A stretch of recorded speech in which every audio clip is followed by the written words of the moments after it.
La seguridad social es el conjunto de medidas adoptadas por un Estado para proteger a sus ciudadanos frente a aquellas situaciones adversas que pueden sufrir un individuo, como son la enfermedad, el accidente, la muerte o el desempleo, entre otras. Estas situaciones jamás dejarán de presentarse, por óptimas que sean las condiciones de la sociedad en la que vivamos. Por ello, solidariamente hemos decidido cuidar de estos ciudadanos a través de un sistema de protección social.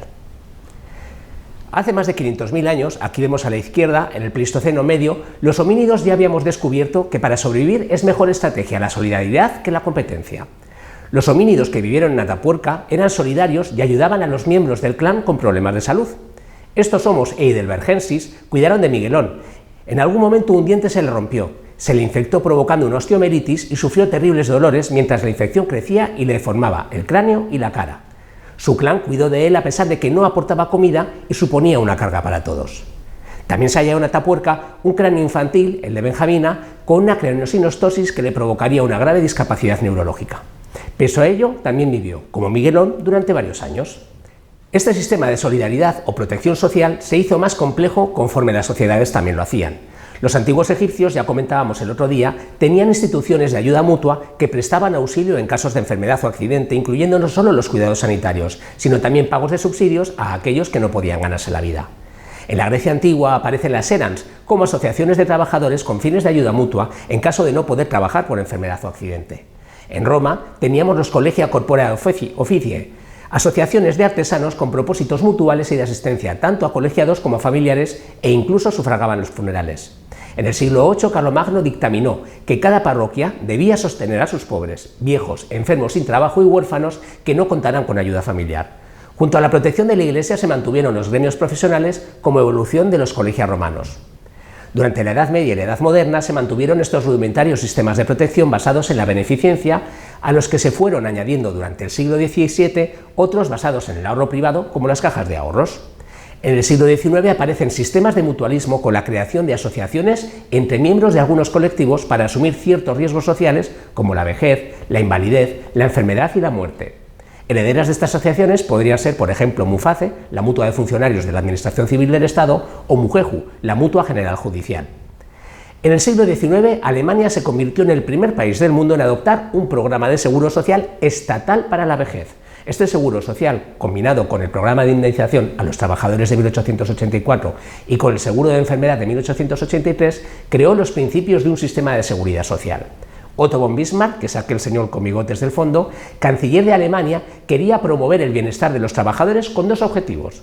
Primero, que la economía alemana siguiera funcionando con la máxima eficiencia y evitar derivas socialistas más radicales, como las que germinaban en algunos países. En España se creó la Comisión de Reformas Sociales en 1883 con una finalidad similar a la perseguida por Bismarck. De las propuestas de comisión apareció la base de un sistema de seguridad social que fue incorporando poco a poco prestaciones como la Ley de Accidentes de Trabajo en 1900, el Retiro Obrero de 1918, el Seguro Obligatorio de Maternidad de 1923 u otras. La seguridad social es una consecuencia de la evolución de la sociedad y está condicionada tanto por las demandas que el conjunto de la población aspira a satisfacer como las posibilidades del entorno económico de cada momento. En la formación y evolución de la seguridad social española identificamos tres etapas fundamentales. Una primera etapa de definición prestacional e institucional que va desde 1900 a 1962, en la cual se crean distintas prestaciones e institutos como el Instituto Nacional de Previsión en 1908 o el Instituto Social de la Marina en 1919. Una segunda etapa de configuración normativa que va desde 1962 a 1978, en la que se publican normas como la Ley de Bases de la Seguridad Social de 1963 o el Real Decreto 36/1978 sobre la gestión de la seguridad social. Y finalmente una etapa actual de consolidación del sistema como manifestación del estado de bienestar, que va desde 1978 a la actualidad. En esta etapa se han transferido algunas prestaciones como las sanitarias y las relacionadas con el empleo o los mayores a las comunidades autónomas, saliendo del sistema de cotizaciones y financiándose mediante impuestos. La gestión del sistema de seguridad social español se lleva a cabo a través de entidades gestoras especializadas. Estas entidades dependen de la Secretaría de Estado de la Seguridad Social, la cual a su vez depende del Ministerio de Inclusión, Seguridad Social y Migraciones. Son Seguridad Social, el Instituto Nacional de la Seguridad Social, que gestiona las prestaciones económicas del sistema como la jubilación o la incapacidad permanente, entre otras, el Instituto Social de la Marina, que gestiona el régimen especial de los trabajadores del mar, la Tesorería General de la Seguridad Social, que gestiona los recursos económicos y la administración financiera del sistema, y finalmente la Gerencia Informática de la Seguridad Social, con competencias en todo lo relacionado al uso de tecnologías de la información y comunicación en el ámbito de la seguridad social. Por contra, no son seguridad social, pese a que muchos ciudadanos piensen lo contrario, los diferentes servicios públicos de salud de las comunidades autónomas, salvo el Instituto Nacional de Gestión Sanitaria o INGESA, que presta la atención sanitaria a las ciudades autónomas de Ceuta y Melilla. Los 17 diferentes servicios públicos de salud, uno por cada comunidad autónoma, se financian a través de los presupuestos generales del Estado y de los impuestos, y no a través de las cotizaciones a la seguridad social.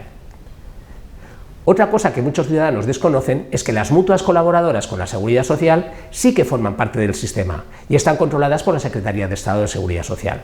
Estas entidades son asociaciones de empresarios sin ánimo de lucro que colaboran con la Seguridad Social en la gestión de prestaciones tanto económicas como sanitarias. El que no tengan ánimo de lucro significa que si la gestión de la mutua genera excedentes, estos van a ser Seguridad Social. Y si generan pérdidas, las mismas se reparten de forma mancomunada entre cada uno de los empresarios asociados. Nunca se reparten beneficios entre los asociados. Todo el mundo tenemos algún seguro, el seguro del hogar, el seguro del coche, un seguro de vida. Este seguro es un medio para cubrir un riesgo, de forma que a cambio de pagar una prima, transfiero ese riesgo a la aseguradora. Si el riesgo se materializa, por ejemplo, tengo un accidente con el coche, la aseguradora se hace cargo de la reparación. Pues la Seguridad Social se podría considerar una especie de compañía de seguros, pero pública. Las primas de la Seguridad Social son lo que conocemos como cotizaciones y las abonamos tanto los trabajadores como las empresas. Abonar estas cotizaciones nos da derecho, en ocasiones, tras un tiempo previo de cotización que llamamos carencia, a una serie de pagos en caso de no tener ingresos. Estos pagos se llaman prestaciones y pueden ser contributivas, que son a las que tenemos derecho aquellas personas que hemos cotizado, y no contributivas cuando son personas que no han trabajado y por tanto no han cotizado. En el caso de las prestaciones no contributivas, estas se financian a través de impuestos. En este cuadro podemos ver las principales prestaciones de la Seguridad Social, tanto contributivas como no contributivas. Algunas las conocemos, como son las bajas, el paro o la jubilación, y otras también nos sonarán algo, como la prestación con hijo a cargo, que es la ayuda que reciben aquellos padres que tienen hijos con discapacidad o con necesidades especiales. En este vídeo hablaremos solo de las prestaciones que guardan relación con la enfermedad y el accidente. Cuando comparaba la Seguridad Social con una especie de seguro público, hablaba de proteger un riesgo. En la terminología de Seguridad Social, este riesgo protegido se denomina contingencia. Las contingencias pueden tener diferente origen, un origen común o un origen profesional, y a su vez pueden ser derivadas de un accidente o de una enfermedad. Intentaré explicarlo por ejemplo. Yo soy de Utrillas, en la provincia de Teruel, y mi padre era minero. Mi padre podía tener una enfermedad respiratoria común, por ejemplo una neumonía, o una enfermedad respiratoria profesional, como una silicosis. Lo mismo con el accidente. Podría ser un accidente de trabajo, como torcerse el tobillo al pisar la vía de la vagoneta con la cual sacaban el carbón de la mina, o un accidente no laboral, como torcerse el tobillo haciendo running. Bueno, en el caso de mi padre se torcería el tobillo al pisar un caballón en el huerto. El abuelo Tomás no ha sido nunca de correr. Probablemente no sepa ni lo que es el running. La protección de estas contingencias comunes y profesionales se lleva a cabo mediante prestaciones económicas. Estas prestaciones pueden ser de diferentes tipos. Los subsidios, que son aquellas prestaciones de devengo periódico y de duración temporal, como pueda ser la incapacidad temporal, que es lo que conocemos como baja, o el subsidio de desempleo, que es lo que sería el paro. Las pensiones, así llamamos a las prestaciones económicas que se abonan periódicamente y de duración vitalicia o hasta alcanzar una edad determinada, como la incapacidad o la jubilación. Y finalmente las indemnizaciones, que son aquellas prestaciones económicas que se abonan de una sola vez, como son la incapacidad permanente parcial o las lesiones permanentes no invalidantes. La incapacidad temporal o la baja es la situación en la que se encuentra un trabajador cuando está imposibilitado temporalmente para trabajar y precisa asistencia sanitaria de la Seguridad Social. Bajo este paraguas están protegidos los trabajadores afiliados a la Seguridad Social que sufran una enfermedad o un accidente. Por ejemplo, en las intervenciones quirúrgicas con fines únicamente estéticos, al no existir una enfermedad o un accidente, nunca debería tramitarse una baja. Es importante el concepto de imposibilidad para trabajar. Hay que tener en cuenta las tareas propias del puesto de trabajo. Por ejemplo, un administrativo con tareas de oficina y trabaja en sede estación nunca debería estar de baja por un esguince de tobillo, porque no le imposibilita para realizar las tareas propias de su profesión. Incluso podría estar teletrabajando. Para tener derecho a esta prestación hay un periodo de carencia en la enfermedad común, pero ese periodo no existe ni en el accidente ni en la enfermedad profesional. Un caso que se ve con relativa frecuencia es la de un trabajador joven que en su primer trabajo tiene una fractura o un esguince consecuencia de un accidente deportivo. Esta fractura le imposibilita temporalmente para trabajar y su médico de atención primaria tramita con buen criterio una baja. El error surge cuando en lugar de poner el TIC en la casilla de accidente no laboral, lo ponen en la de enfermedad común. Y esto significa que el trabajador tiene justificada su ausencia al trabajo, porque hay una baja médica que así lo certifica, pero no cobrará, porque no ha cotizado lo suficiente por enfermedad y por tanto no tiene carencia. ¿Y cuánto se cobra? Pues depende. Si la baja es por una contingencia común, no se empieza a cobrar hasta el cuarto día. Desde el inicio de la prestación, es decir, desde el día 4 hasta el 20º día, se cobra el 60% de la base reguladora y a partir del 21º día se cobra el 75%. Hasta el 15º día paga la empresa y a partir del 16º día paga la prestación la entidad gestora, generalmente la mutua de accidentes. En el accidente de trabajo y la enfermedad profesional se cobra desde el primer día el 75% de la base reguladora. El primer día lo paga la empresa y a partir del día siguiente lo paga la mutua. Además, el cálculo de la base reguladora por contingencias comunes y profesionales se hace de forma diferente y es más favorable para el trabajador en caso de accidente de trabajo o enfermedad profesional. Esto, entre otras cosas, hace que los trabajadores prefieran que sus bajas sean de contingencia profesional y provoca cierta litigiosidad que se resuelve a través de las aclaraciones de contingencia en la vía administrativa o en el juzgado de lo social. La incapacidad temporal dura 12 meses, durante los cuales tanto el médico del Sistema Público de Salud como el médico de la mutua pueden cursar el alta médica. Transcurrido este plazo de 12 meses, el INS revisa el expediente y puede optar entre dar el alta, mantener la baja o iniciar un expediente de incapacidad permanente.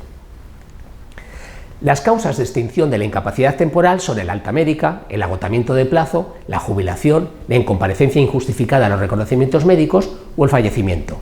Las causas de suspensión, es decir, no voy a cobrar, son cuando el trabajador haya cometido fraude para obtener o mantener la baja, o si está trabajando, o si rechaza y abandona el tratamiento sin una causa razonable. La incapacidad permanente es la situación del trabajador que, después de haber estado sometido a tratamiento y de haber sido alta médica por agotamiento de las posibilidades terapéuticas o recuperadoras, presenta reducciones anatómicas y funcionales graves, objetivas y definitivas que disminuyan o anulen su capacidad laboral. La incapacidad permanente se clasifica en 4 grados. La incapacidad permanente parcial para la profesión habitual, la incapacidad permanente total para la profesión habitual, la incapacidad permanente absoluta o la gran invalidez. En los casos de accidente, sea o no de trabajo, se entiende por profesión habitual la que desempeñaba el trabajador en el momento que inició la baja. En caso de enfermedad común o profesional, la profesión habitual es la que el trabajador realizaba durante los 12 meses anteriores a la fecha en que se hubiese iniciado la incapacidad temporal. Conocemos como incapacidad permanente parcial para la profesión habitual la que sin alcanzar el grado de total ocasiona al trabajador una disminución no inferior al 33% en el rendimiento normal de su profesión, sin impedirle la realización de las tareas fundamentales de la misma. Parece fácil, ¿verdad? Pues va a ser que no. Hay que conocer las tareas fundamentales de la profesión y calcular la disminución del rendimiento normal de la misma. Un ejemplo, un soldador tiene un traumatismo acústico derivado de una enfermedad común que le impide permanecer en ambientes ruidosos. En este caso, la resolución judicial considera que el trabajador no está impedido materialmente para realizar las funciones de soldador, porque las manos le funcionan, pero tiene una contraindicación médica que le limita para estar en ambientes ruidosos y el entorno en el que trabaja supera el umbral de lo que consideramos como inocuo para la salud. Aquí 2 observaciones: que puede trabajar de lo suyo, que es soldador, pero debe evitar el ruido, y la más importante es que se lo ha dicho el juez. Esta incapacidad es muy poco frecuente y generalmente se concede por sentencia judicial o como derivada de accidente de trabajo cuando presenta alguna secuela que no está recogida en el baremo de lesiones permanentes no invalidantes que veremos más adelante. Esta prestación es una indemnización, es decir, consiste en un pago único de 24 mensualidades de la base reguladora. Se entiende por incapacidad permanente total para la profesión habitual la que inhabilita al trabajador para la realización de todas o de las fundamentales tareas de su profesión, siempre que pueda dedicarse a otra distinta. La prestación consiste en una pensión mensual del 55% de su base reguladora. Esta pensión es compatible con otro trabajo que debe ser autorizado por la Seguridad Social y diferente al que tenía en el momento en el que se inició la incapacidad. En mayores de 55 años, al ser complicado encontrar otro trabajo por la edad, se concede la denominada incapacidad permanente total cualificada, que consiste en el pago del 75% de la base reguladora. Ese 25% de mejora se pierde si el trabajador encontrara un trabajo compatible. Esta pensión dura hasta los 65 años, momento en el que pasa a denominarse jubilación. Algunos ejemplos de patologías que pueden ser una incapacidad permanente total son, por ejemplo, la de un conductor profesional con alteraciones visuales que le impiden renovar su permiso de conducir o un peón de almacén con patología lumbar severa que no puede manejar cargas. Se entiende por incapacidad permanente absoluta la que inhabilita por completo al trabajador para toda profesión u oficio. La prestación consiste en una pensión mensual del 100% de la base reguladora que se mantiene hasta los 65 años. En ese momento pasará a llamarse jubilación. Algunos ejemplos podrían ser un trabajador que debido a una alteración autoinmune con severa afectación articular y visceral no puede ser contratado para ningún empleo, o una persona con un grave trastorno psiquiátrico que es imposible que realice un trabajo con una mínima eficiencia, sea cual sea el sector. Finalmente, entendemos por gran invalidez la situación del trabajador afecto de incapacidad permanente y que como consecuencia de las pérdidas anatómicas o funcionales necesita la asistencia de otra persona para los actos más esenciales de su vida, como vestirse, desplazarse, asearse, comer u otros. Esta prestación es una pensión mensual del 100% de la base reguladora más un complemento para pagar la ayuda que necesita. El cálculo del complemento tiene en cuenta tanto la base de cotización mínima como la última cotización del trabajador. Y este complemento puede sustituirse por el ingreso del trabajador en algún centro especializado de la Seguridad Social, como el Hospital Nacional de Parapléjicos de Toledo. En la actualidad, todas las incapacidades permanentes son revisables, bien por mejoría o por empeoramiento. Si se observa un agravamiento, el trabajador puede pasar, por ejemplo, de una incapacidad permanente total a una absoluta, pero si observa una mejoría, incluso compatible con el trabajo, le podrían retirar la incapacidad.